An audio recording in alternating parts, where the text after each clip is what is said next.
Ini sibuk sekali kayaknya pagi ini Mas Kipli. Ini nyiapin apa nih Mas Kipli? Nyiapin media penanaman gini bonsai Mas, kimengnya Mas. Soalnya sekarang lagi musim hujan Mas. Ya. Kita nyiapin yang sebanyak mungkin ini Mas. Ya, berarti enggak langsung ditanam nih Mas Kipli ya? Bunda Mas, harus difermentasi dulu, kayak tain kambingnya itu juga difermentasi Mas. Berarti didiamkan ya, Ya, biar nggak ada anorganiknya Mas. Biar hilang ya, biar Ya, jadi biar organik hilang, ya. Ya. Wah, mantap sekali.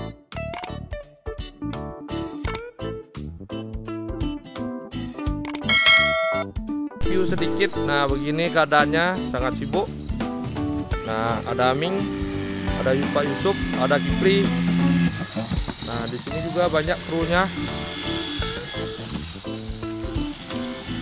Oh, ada Mas Adi, ada Mas Haris. Gotong royong pagi nyiapkan media. Jadinya jangan khawatir sahabat bonsai, ternyata tipnya sudah manjur ini. Kenapa pilihannya planter bag Mas Kipli? Iya Mas, soalnya kalau pakai polybag ntar kan kita pindah-pindah dari lantai 2 ke lantai 3 ke lantai 1 gitu Mas. Ya. Jadi enteng, bawanya enak. Memang enteng ya Mas, bisa Enteng, diangkat Mas? Bisa Mas, ini Mas. Oh, sangat gampang ya sahabat bonsai, ternyata enteng sekali. Kalau polybag bagaimana Mas Kipli? Kalau polybag pas kita pindah tuh biasanya pecah Mas. Pecah ya? Ya, terus yang di samping itu nggak ada pegangan lagi. Tidak ada pegangannya. Ya. Berarti ini aman? Aman Mas. Tidak mahal ya Mas Kipli ya? Ya, betul Mas. Jadinya awet juga Mas Kipli ya? Ya. Bisa. Sahabat bonsai, banyak keunggulan dan banyak ilmu yang kita dapat di sentra Kimeng ini. Tidak cukup sebatas pot ataupun polybag, ternyata planter bag juga digunakan. Bukan untuk buah dalam tabula pot, tapi dipakai bonsai juga di sini.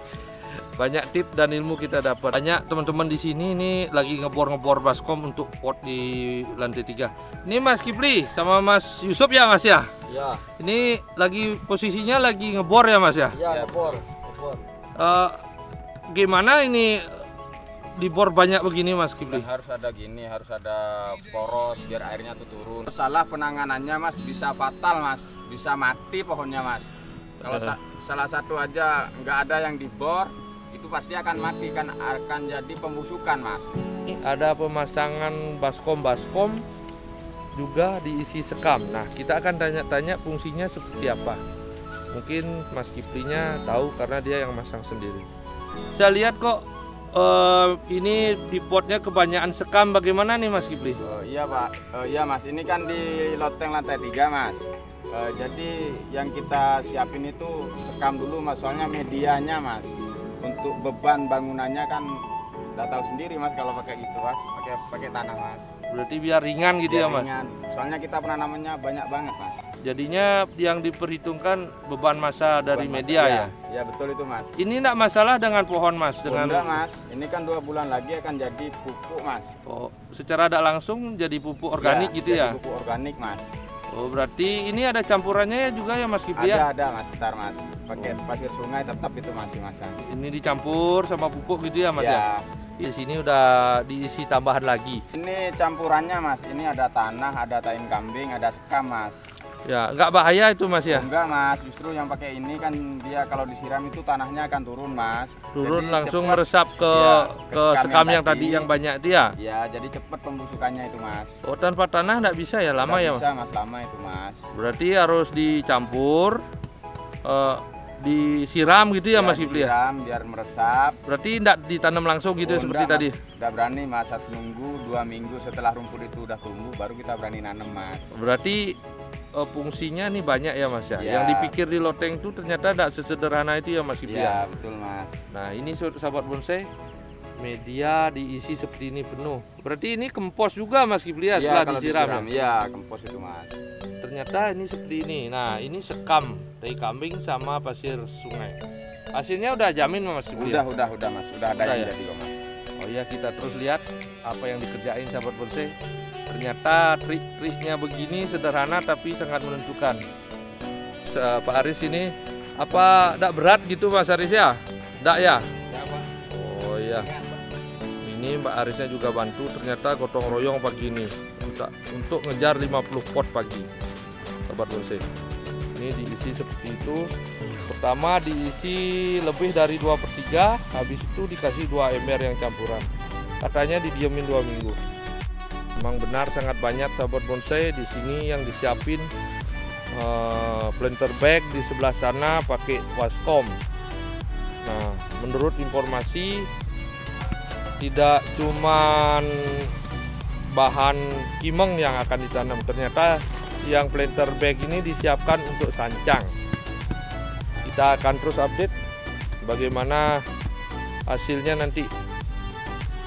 Nah, di lantai 3 ternyata sangat indah, ada pemandangan sungai berkelok. Nah, di sana tempat ngambil media ya Mas Aris ya? Di sungainya ya? Banyak ya? Tidak perlu keluar uang ya?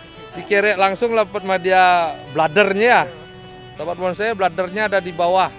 Kita info ini sungai itu kan mati nih sahabat bonsai. Nah, ini diisi-isi, diaduk, tidak langsung bisa digunakan. Ini kita lihat Mas Aming dan Mas Ade ini. Siram penuh ini nanti kalau airnya sudah turun nanti baru kita siram lagi. Biar busuk ya Mas Ade ya. Ternyata proses fermentasinya sangat gampang sahabat bonsai. Tinggal disiram, didiamkan katanya. Biar busuk jadi kompos. Ini Mas Aming. Sudah cukup pagi ini Pak. Besok lanjut lagi tanamnya. Ya dah, makasih Mas Aming. Sahabat bonsai, sampai di sini dulu. Kita lihat-lihat temannya yang ngeground banyak sekali. Krunya di Sentral Kimeng pagi ini sangat sibuk. Mohon dibantu lentikkan jarinya untuk menekan tombol subscribe. Karena setiap lentikan jari sahabat bonsai merupakan doa buat kami. Channel kita lebih maju. Mohon dibantu. Sampai jumpa, sampai ketemu lagi di konten berikutnya bersama kita Kru Sentral Kimeng. Salam satu hobi.